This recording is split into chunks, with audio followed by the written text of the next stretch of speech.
Good morning and welcome to Unfiltered Vision News, bringing you the news unfiltered Monday through Friday at 7 a.m. Thank you guys so much for joining me here this morning. I know I did a little bit of rebroadcasting last week, but thank you guys for still watching the rebroadcast. I did see that a lot of you did watch them, and my relative that I went to go and visit, they're doing much better.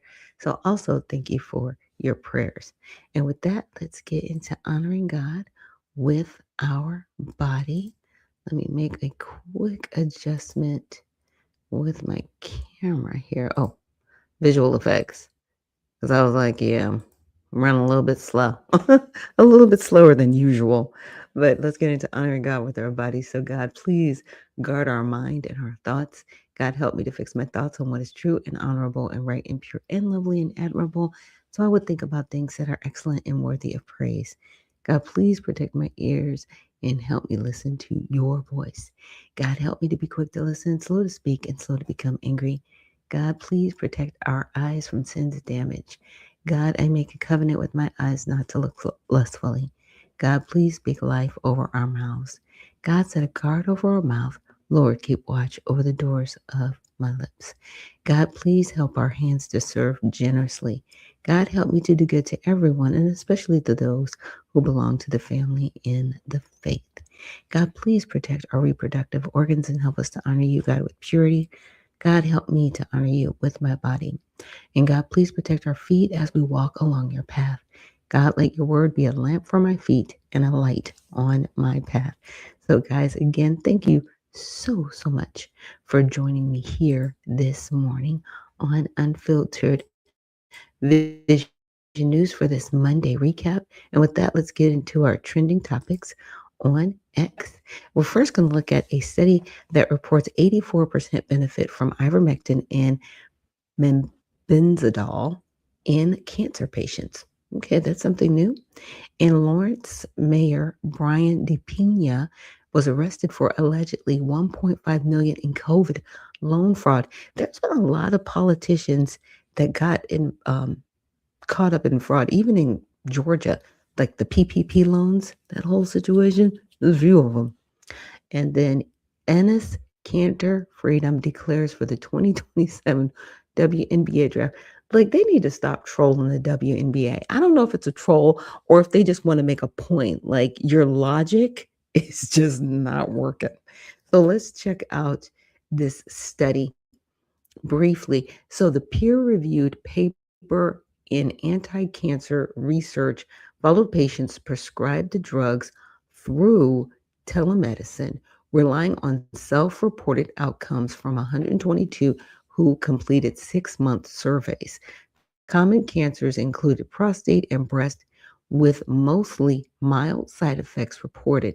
While advocates like William Mackis share success stories and survivors like Laura Logan welcome the options, the journal issued an expression of concern over data issues, and experts stress the need for controlled trials. Well, I'm all for the trials. Let's try everything. I don't think anything should be off the table. But if people are reporting that they're having good benefits, then in my opinion, that deserves more looks and more trials. So, doctors, do your jobs. Because here's the thing, I realize that the pharmaceutical industry has kind of made us their business model. So it's almost like get them while they're young, right? Get them while they're young. And you're almost on this life cycle in medicine. And the insurance companies are a part of it too, because a lot of the insurance companies, they may own a pharmaceutical company, or the pharmaceutical company is in alignment with the insurance company. So if you get something like cancer, you're going to have treatments, and then you're going to have aftercare. And then, do you see what I'm saying? It's this whole life cycle. And then some of them also own farms. So they're messing with the food. So if the food gets you sick, you got to have insurance to go to the doctor. You know what I mean? And then again, it's this perpetual cycle of illness. It needs to stop in the United States. If we are a first world country, we shouldn't be dealing with cancer anymore. We should have the cure and we should be done with it. But that's not where you want to be. You want to be able to siphon the lifeblood out of every American citizen. And that's just disgusting. It really is gross. And we need to do better in our medical system. The next one I wanted to get to was Lawrence Mayor Brian DePina.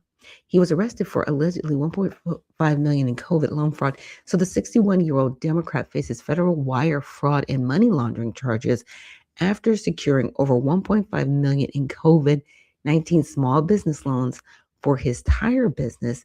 Prosecutors say he diverted the funds to pay off high interest mortgages on his properties, covered personal tax debts, and send about 90,000 to his 2021 campaign.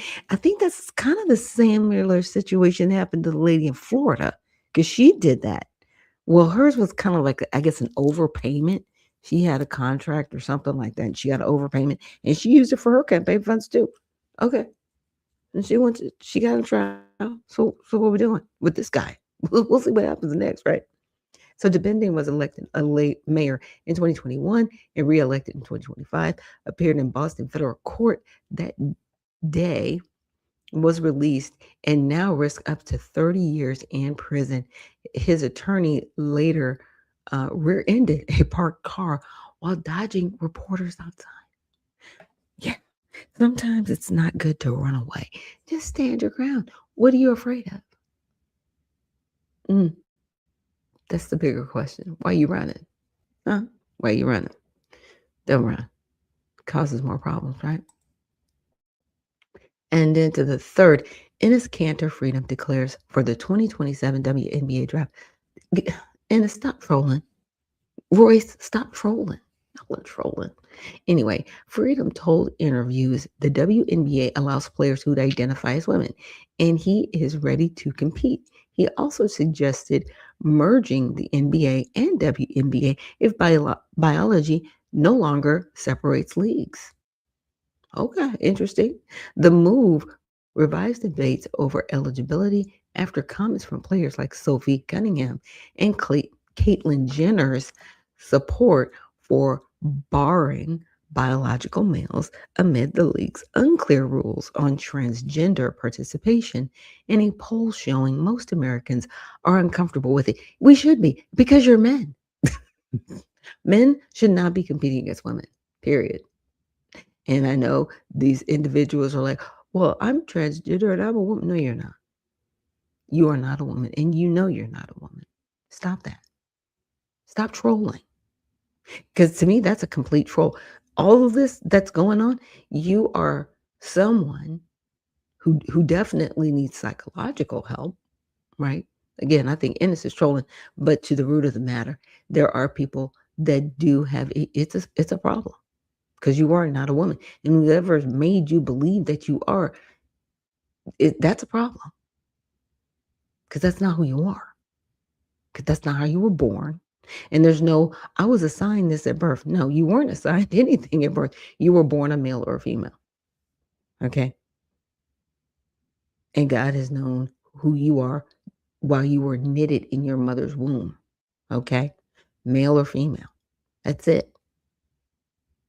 And we need to get back to that. And we need to say, no, men who, have this thought pattern that isn't true, because it's not reality. It isn't true. If you want your own league, if you want to compete, you need your own league, and then hope somebody watches. I guess that's what you need to do.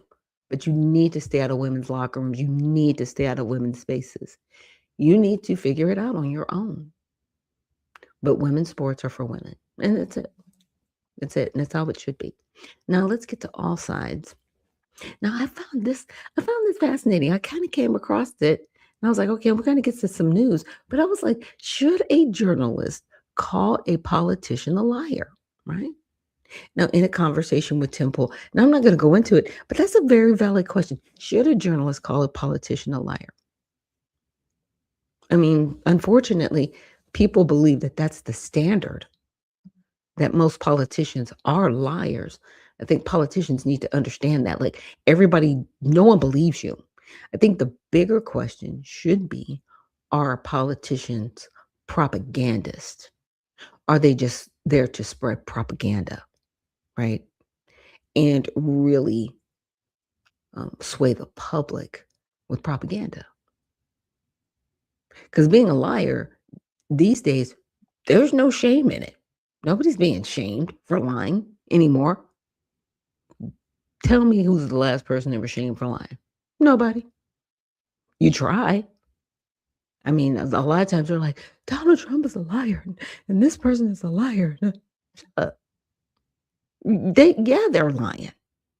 And you've lied too. So what are we all doing? This is a very circular conversation. But again, you need to ask, who are the propagandists?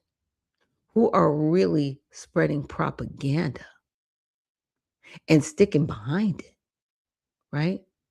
Knowing good and well what they're saying isn't true, but they're still gonna fight for it, right? Till everybody goes along with the narrative and the propaganda, till we've all gone too far over the cliff and there's no going back. Yeah, it's that part for me. So let's get into some more of the news on all sides. It says Bumble drops rule that required women to message first.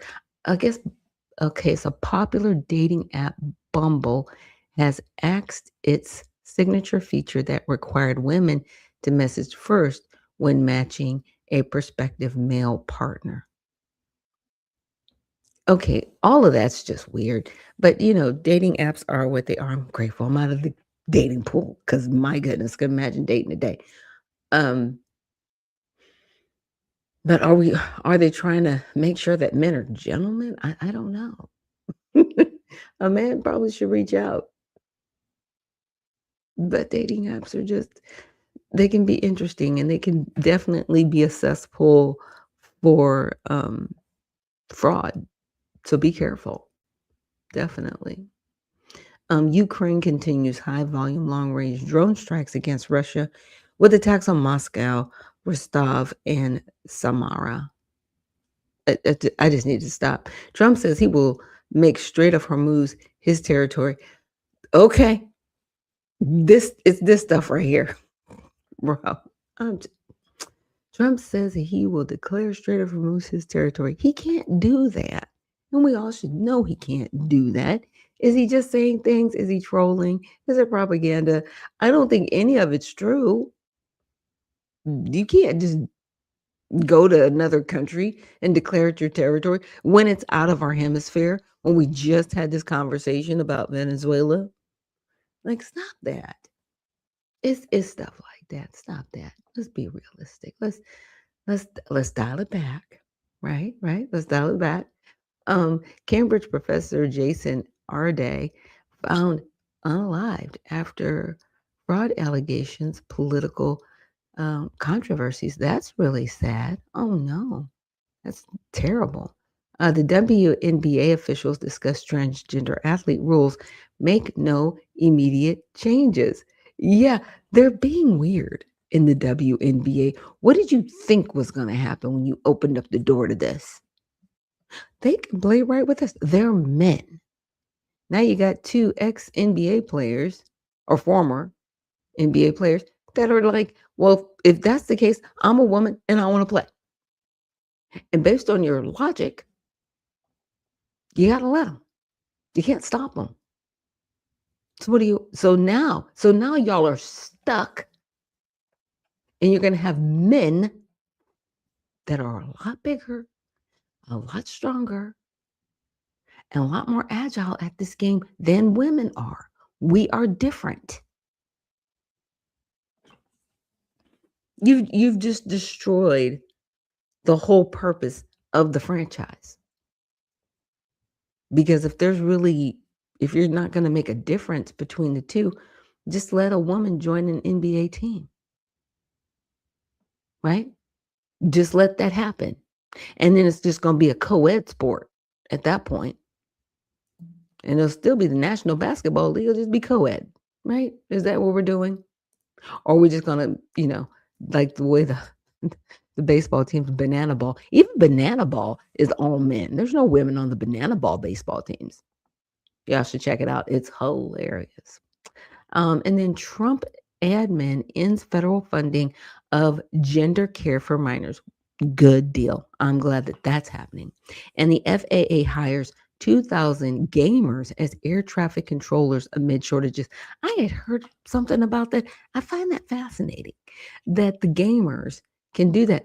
But you know what? The babies have been trained in these simulations to do this. So now you're training them to actually be air traffic controllers. Hey, whatever was intended for evil has been turned around for good. I'm glad that people have, been able to get hired, right? And have a legitimate job based on being, from their gaming activities. Now, I did want to also get into a few more videos that I came across just about some of the headlines that have been going on for this Monday recap. Mean? Well, first of all, it's a devastating blow to the entire TPS program. And Jailani Hussein, with the Council on American Islamic Relations, says that could potentially mean deportation for hundreds in Minnesota. But despite Friday's ruling, he says there may be protections for some. Most people who have TPS actually have other programs or other things that they're applying for their citizenship program or some way where they can become legal citizens. And so we're hoping that they can rely on that. President Trump first said he'd be terminating the TPS program for Somalis in Minnesota in November, alleging they're responsible for billions in missing money. And the months-long ramped-up focus of federal law enforcement on Minnesota began in December.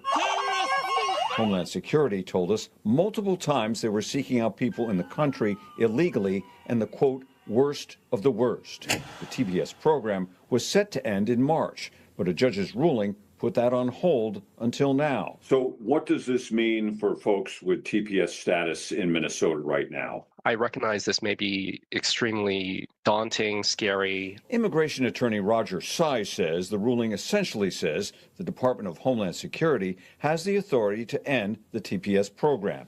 He doesn't believe federal agents will begin sweeping people off the streets, but more likely, immigration authorities may suspend or end work authorization for some people and perhaps notify employers about the change. My understanding is their focus is on criminal individuals.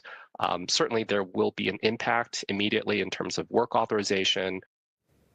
Now, we don't have a timeline, but Hussein says today's action gives the Department of Homeland Security the green light to begin eliminating the TPS program, even if there are legal challenges, Kevin. Okay. Yeah, and here's the thing. TPS is 18 months. That's it. I don't know how the Haitians got to stay here for 16 years on an 18-month program, because by the 19th month, you're technically here illegally. Not even technically, you're here illegally. And so they're ending the TPS program for Somalis, period. Get off the soil. Bye. You can't stay here. And here's the thing. TPS is not a transition to citizenship. You can't use it. You have to go back to your home country and apply for citizenship to come back. Look, I'm going to tell you again, TPS is not a pathway. You cannot apply for legal permanent residency. You cannot apply for a green card. You cannot apply for a visa, period. The only people who were given and extended that were people who were asylum seekers and people who were refugees. That's it. And their stuff is being shut down too, which I'm glad about because it's been abused. Shut it down. Shut down the whole TPS program. Shut it down. I like it. And DHS has every right to shut this down. It's out of control. People are taking advantage of it. They're not upholding their end because it says in there it's 18 months. You got to go. Period. Let's stay here. It's nonsense. Anyway, the next one we want to get to is there was a lawmaker talking about the SAVE Act, and he is from New Jersey. Well, the heat is still on the Senate, despite senators being home on summer recess. President Trump continues to eye voter ID as his top legislative priority. The Save America Act is stalled in the Senate, and House Speaker Mike Johnson wants to help the president bring it over the finish line. In New Jersey a few weeks back, remember, they voluntarily told us they found 6,600 non-citizens registered to vote in that state. So this is a serious problem. Election integrity is a top priority and issue for the president. The last version we sent over on a budget resolution for a reconciliation bill to the Senate, and I'm very hopeful they'll process that very quickly, because we added election integrity, the Save America Act, with some funding for troops and farmers. I don't think anybody who has common sense can vote against that. Let's bring in New Jersey Republican Congressman Jeff Van Drew, a member of the House Judiciary Committee. So the roadblock seems to be not in the House, but in the Senate. What are the chances, you think, that the SAVE Act ultimately does get passed? It's going to be hard, but we're really going to push for it. I mean, this is ridiculous. I mean, it is simplistic, but true to say, if you are voting in an American election, you should be an American. There's nothing complicated about that. Then we've been told for years, well, there are no non-Americans that are voting in our elections. And of course, we see that there were 6,600 that willfully, openly admitted it. We don't know how many people lied. We've got to dig into that. Maybe, John, we can talk about that a little bit in a minute, what we're doing on the House side, what I'm doing in my committee, and how we want to proceed forward. But it is. Yeah. So this is a problem. This is the whole issue. But I wanted to pull something up real quick for you guys.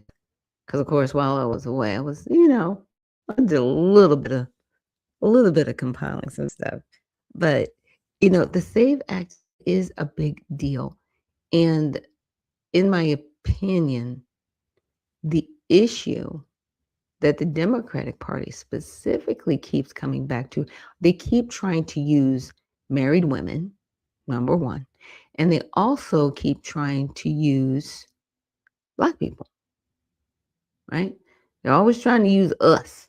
Like, why are you using us? Like, stop, get off my lawn.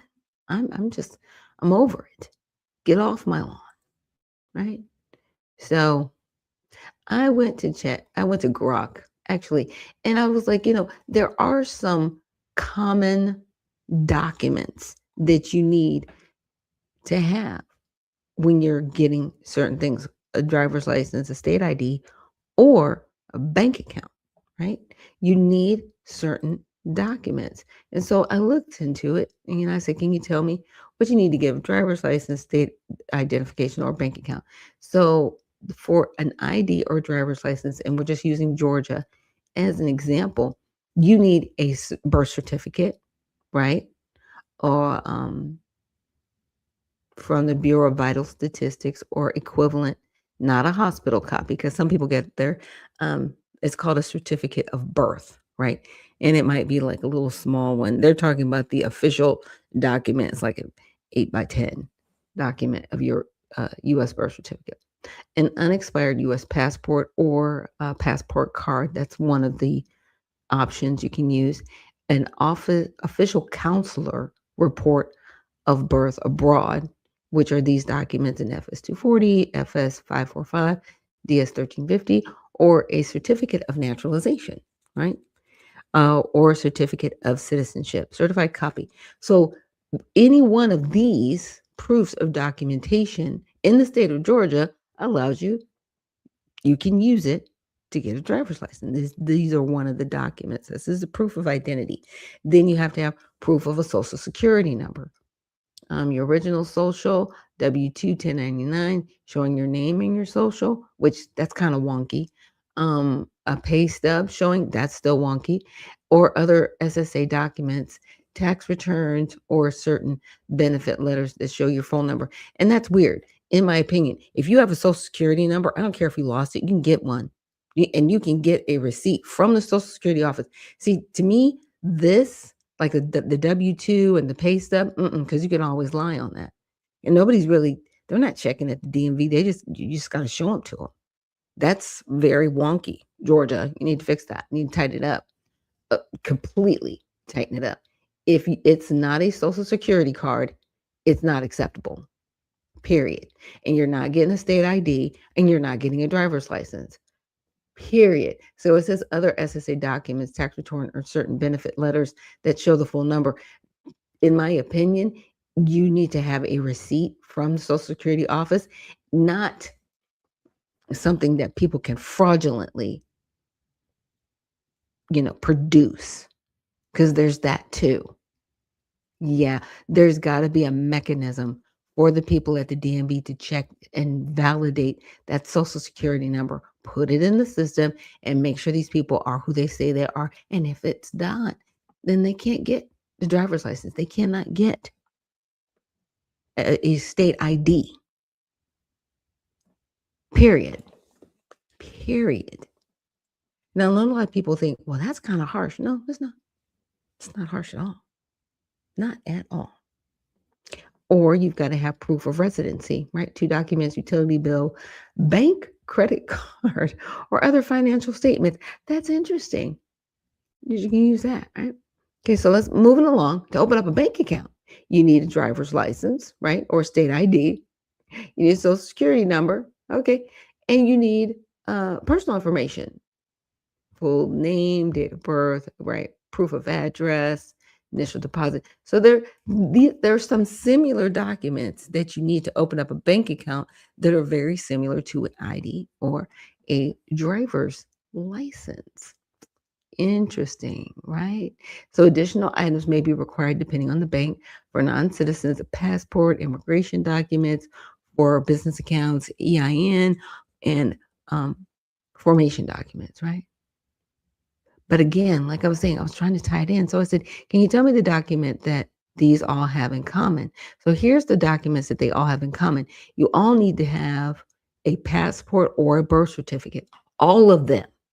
So this whole argument, people are not going to be able to apply for the SAVE Act because they don't have a birth. If you have a driver's license, you already have your birth certificate. If you have a state ID, I'm just talking about Georgia, you have a birth certificate. So this argument, it falls apart. It falls apart. And it says, once you have your driver's license and state ID, that government issued ID is the primary document that banks accept. So you need to have it. You need it. This is weird, okay? And the social security number, proof of residency, they all have that in common, okay? So here we go. So then I was like, so which of these documents would be required by the SAVE Act if it's passed? Okay, so here's the documents. A valid passport, that's one, fully accepted as proof of citizenship, that's one way.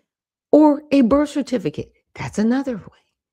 The driver's license, that's another way, real ID. Now, social security card, it's not accepted as proof of citizenship, but it is one of the documents that they do require. And they don't require utility bills. That's not even relevant, right? But these 3, you should be able to show. Now, the other thing they've been saying is, oh, women, they changed their name, but look, yes, women do change their name. And all you got to do is just show your marriage certificate and your birth certificate. And that's simple to have, because if you got your name changed, you produce those documents. Why are we having this issue is my question. It just makes everybody look crazy. So the other documents the SAVE Act would accept would be a certificate of naturalization or a certificate of citizenship. Do you have that?